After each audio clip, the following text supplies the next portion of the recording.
Welcome to People Potential with Amanda. Thank you for listening in today. I'm your host, Amanda Fleising, and I'll be bringing on various experts to discuss empowering individuals and organizations to achieve their full potential. Welcome back to People Potential with Amanda. Today's guest is Pierre Clemenceau. He's the President and Chief Talent Officer of Real Time Recruiting. Welcome, Pierre, and thanks for joining me today. Thanks for having me. Appreciate it. Pierre, before we get started with my questions, do you mind just telling us a little bit about yourself and about real-time recruiting? So long story short, started recruiting in the late 90s. I know that dates me. And actually, I got solicited by a few recruiters at that time that were going after wanted to recruit my wife. She was working at PricewaterhouseCoopers at that point. And that kind of opened my eyes to the world of recruiting.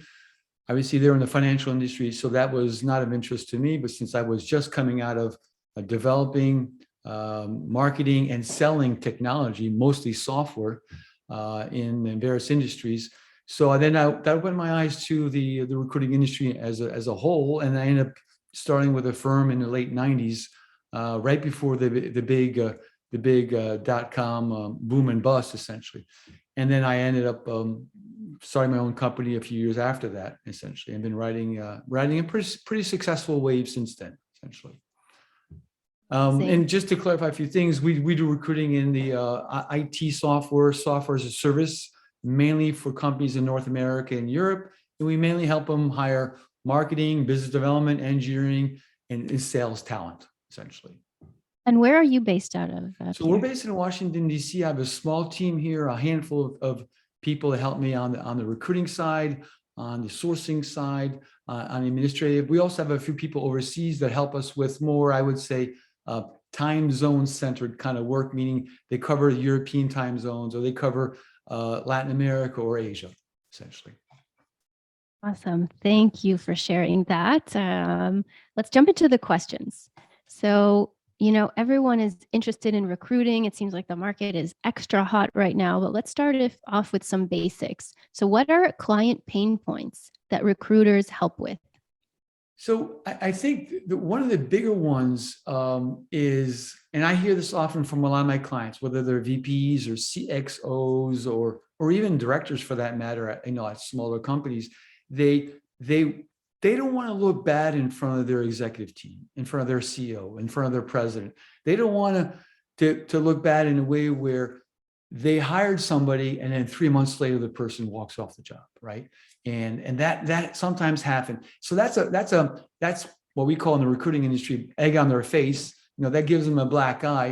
And if that happens a few times in a row, their bosses start asking themselves some questions about what is this person's ability to be able to hire the right talent and retain the right talent, right? Essentially. So the biggest thing that we help our clients with is ensuring that that person is not going to be let go for cause in year one. I think that's one of the biggest fears of a lot of my clients is we spend 15, 20, 30, 50K on a recruiting process, and several weeks, if not a couple of months, especially if it's an executive position, to see that person leave under a year, that gives a lot of people heartburn. And then so we try to help them avoid making those kind of mistakes. That's our job.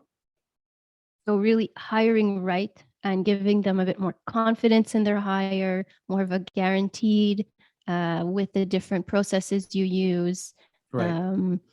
We're very process driven. You're right. Very much. That's a good point.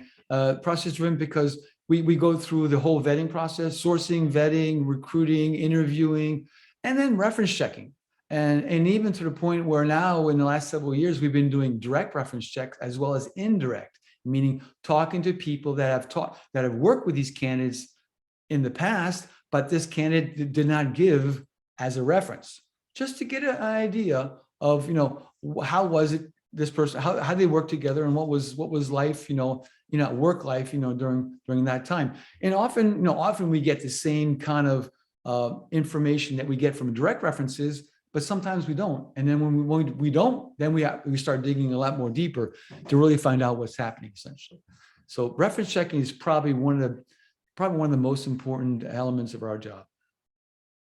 Makes a lot of sense. I mean, yeah. the people that you include for your references, you feel confident about, but if it's a really strong candidate, their indirect references that you'll go find will also speak very highly of them. And then, you're on the right path Yeah, exactly. to find that ideal candidate. In my office, we and even among my colleagues with other competitors, we all, we meet at trade shows and stuff like that. We all say that references are paid endorsements. And nobody's really, everybody's smart, right? They're going to give good reference to their potential employer. So, and we call it paid endorsement. So we have to look through a little bit that aspect that, yes, of course, this person is going to give a good reference, but let's dig a little deeper to really find out, under the surface, what happened when they worked together, how did they perform together, and all that. So it requires some digging, it requires some investigation, that's for sure. Then, of course, like continued interviews, really getting to know the person, seeing if the match with the company, with the role, with the culture. How many interviews do you typically do? I guess that varies at different types of roles, different levels of seniority. Yeah. Oh, in terms of, so how many candidates do we interview for a specific role?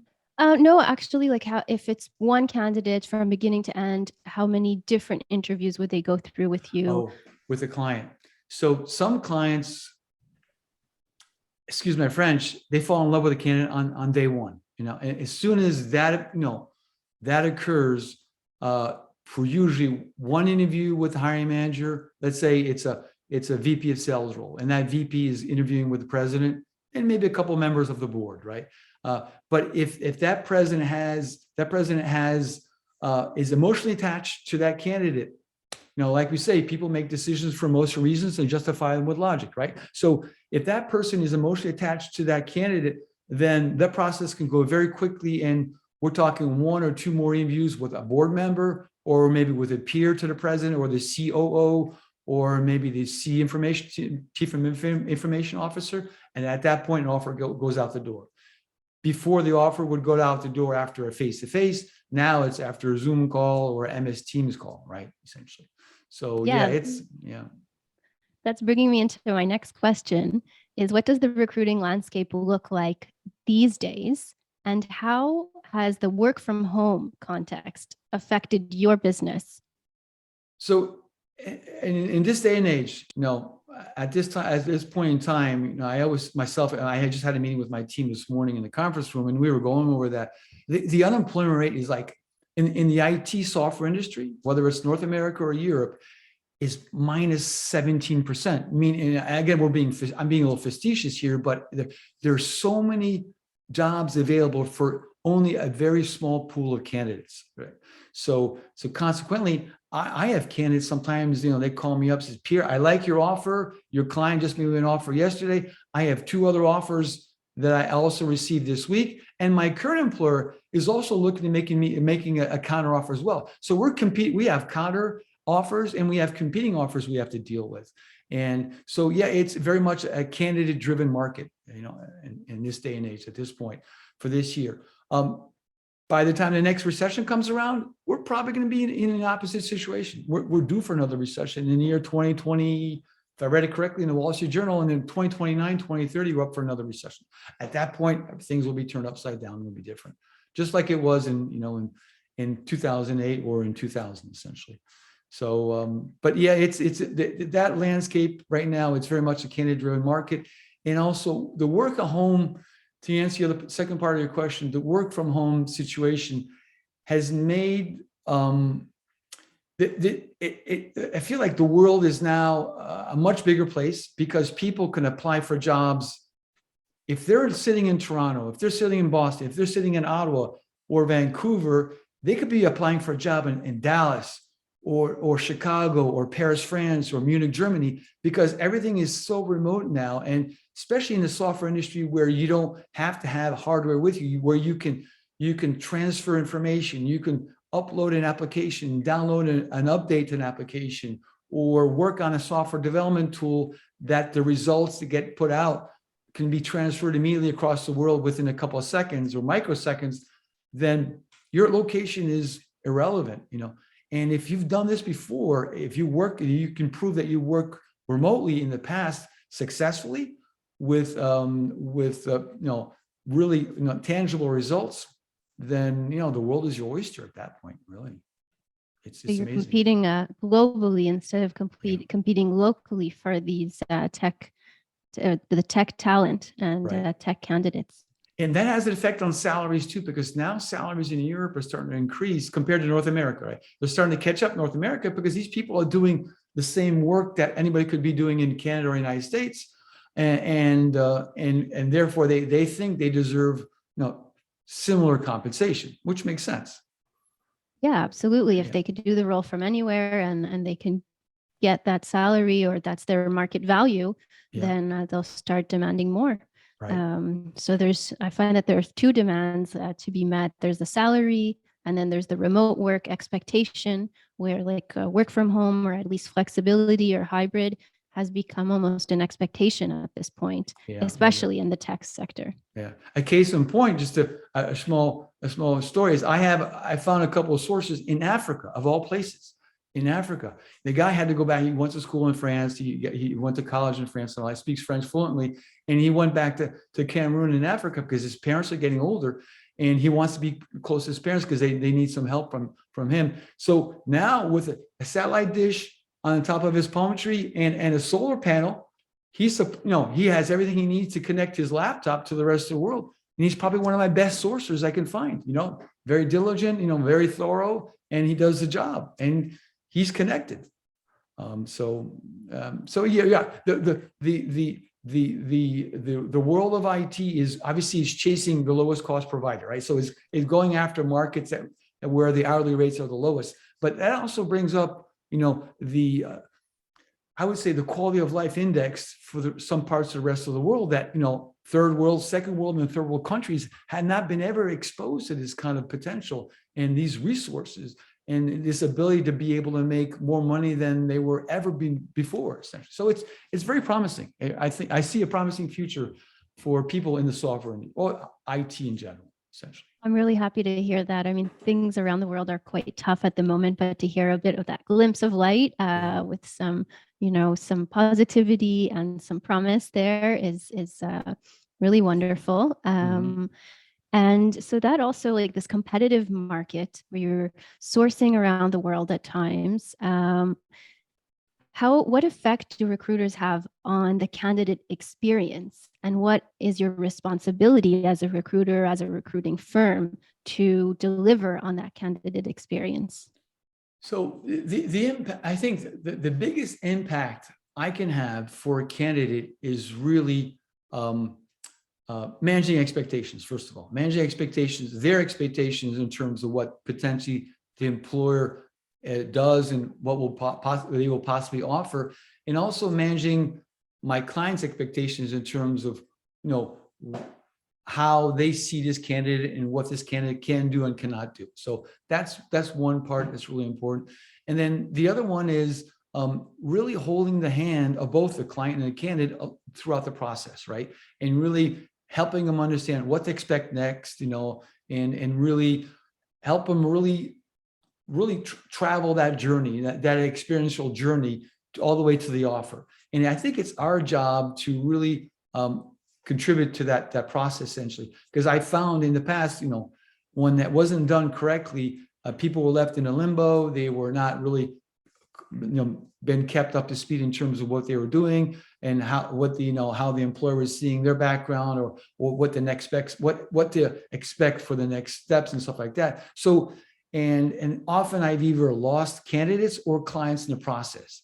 So it's really our responsibility to keep both parties, up to date in terms of what's going on. Even if it's a quick email or a voicemail or a text or whatever, an email on LinkedIn, you got to keep everybody, synchronized essentially and updated. Because when they're left in the dark, often people, it's human nature, they go to the negative, meaning they don't like me anymore. They're looking at 5 other candidates. I'm no longer on the short list and things like that. And then they start looking elsewhere. And then even though that could have been not the case, we lost a good candidate, essentially.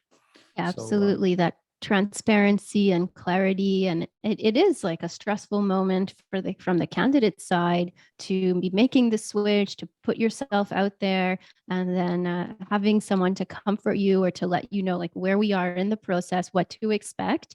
Um, that clarity really helps with the general experience. And I Right. find also when you have that like honesty of what does this role really mean? What are the positives? And like we can't, there are no roles where it's only going to be wonderful. So what's the reality of the role? What are the expectations and that whole other side of it? So you're going into that with eyes wide open. And then as you were saying from the other side, what can this candidate do and what can they not do? There's no perfect, absolutely perfect candidate, and there's no perfect person either. Everyone has areas of development and everyone has their own super strengths. So you want to find someone who's going to be using most of their strengths and who, you know, is going to be using like their natural behavioral preferences and thriving in the role. But of course, there will be elements that they'll need to develop. So going into that with eyes wide open from both sides and finding that best fit role, but best fit match, and you there, the recruiting team there to guide the entire process. Right, exactly. And that's where your tool comes into play. Actually, I've been considering using your tool, and maybe we can talk about this later, Success Finder tool for some, especially from some of my high level positions where they just cannot afford, they cannot afford a mistake. They cannot restart the whole process 6 months down the road. It's just too costly in time and money and effort and other people's time, of course, because they have the whole delegation of a board of directors and executives. They just cannot do that. So we're not allowed to make any big mistakes the first time around, right? Essentially. Absolutely. So, yeah, definitely. Yeah. So bringing in behavioral insights, of course, I'm a very biased fan, but I use them in all the recruiting that we do in-house. We eat our own poutine, as we say in Quebec. Oh, yeah. In France, we say you drink your own champagne, right? Essentially. Oh, yes. That's even better. I like champagne more than poutine. I think I'll switch to that.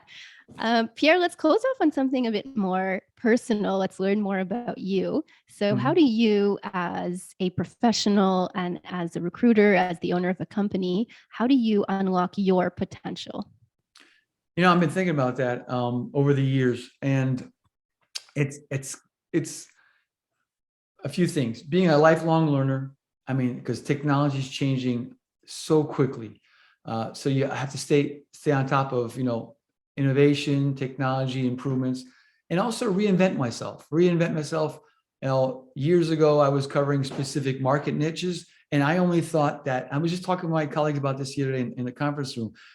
We only thought our niche was our niche. It was 50 some companies. The rest of the world didn't really matter to us, and we would just go after those 50 companies. Then all of a sudden, IBM came in and acquired 4 or 5 of those companies. Microsoft did the same thing. Google did the same thing. Amazon did the same thing. And from 50, we came down to 5. We cannot live with five clients. It's impossible, unless they give us all their jobs, which is never going to happen. So we started having to look at outside of our little niche, what we call our niche, right? And we had to start looking at, wait a minute, we need to broaden it. We need to redefine our niche. Our niche was, software within a specific industry. But what about software as a service, right? What about, telecom, datacom software? What about marketing technology software? What about, ad tech software? And the list went on, and then realized that there are a lot of similarities between these industries, and they all have the same pain.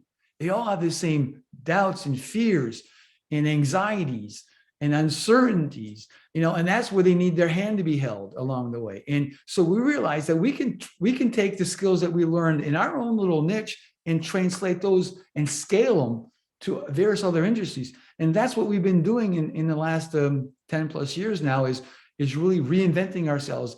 And we find we have to do that almost every year and a half, 2 years, because things move so quickly. You know what I mean? And look at us now. We're doing all of our videos. My day is filled up with Skype, Zoom, MS Teams, go to webinars all day. My calendar is booked all day with these meetings now, and I don't have to go to every trade show under the sun anymore to meet my clients. I can do it online, right? And I probably save a lot of fuel, fossil fuels along the way, of course, and reduce pollution. And ultimately, that's probably where we're going to be going is having these virtual meetings continuously. And that's why a lot of people are being able to work remotely now with a good internet connection and a good camera and performance. They can do their job almost anywhere in the world, right? And absolutely. That's how I think we should continuously unlock our potential. But continuously learning new things. A client of mine, I'm not going to mention her name because I want to protect the innocent, but a CEO, he was telling me last month, I helped him hire a chief marketing officer. He says he reads 3 to 4 books a month, just books, just on business development, on new technology, on social media, on you name it, metaverse, everything. He just immerses himself. He's a quick learner, and he can digest and absorb that so quickly. And I think that holds the key of the future when it comes to improving yourself, essentially. Continuous learning, stay up to date with the trends, especially within your industry. Right. Probably also personal learning, but in a professional standpoint, I agree. I also am an avid reader and podcast listener, and I love to keep learning more and more. I find that if we keep learning and growing, then we keep moving as humans, and that's what drives us, or many of us. So everyone is a bit different and has different motivators, but that makes the job more interesting, less boring. Yeah, exactly. And then you look forward to the next day, and you look forward to learning something else, and then mastering that. And once you've mastered that, you move on to the next one, right? And all that. So absolutely. Yeah. Absolutely. Thank you so much, Pierre, for sharing your insights, for letting us peek into the world of recruiting a little bit today. Mm-hmm. And I cannot thank you enough for joining me on the People Potential podcast. Pleasure. Absolutely. Thanks for joining us on People Potential with Amanda. I appreciate each and every single listen and view. If you've enjoyed this content, it would really mean the world if you could leave us a 5-star review. This will make a huge impact in increasing the visibility of this podcast, on top of brightening the day of a few people here at Success Finder who work really hard behind the scenes to make this all happen. We're continuously working on new episodes, so be sure to hit the subscribe button so you won't miss a thing. Until next time, stay curious.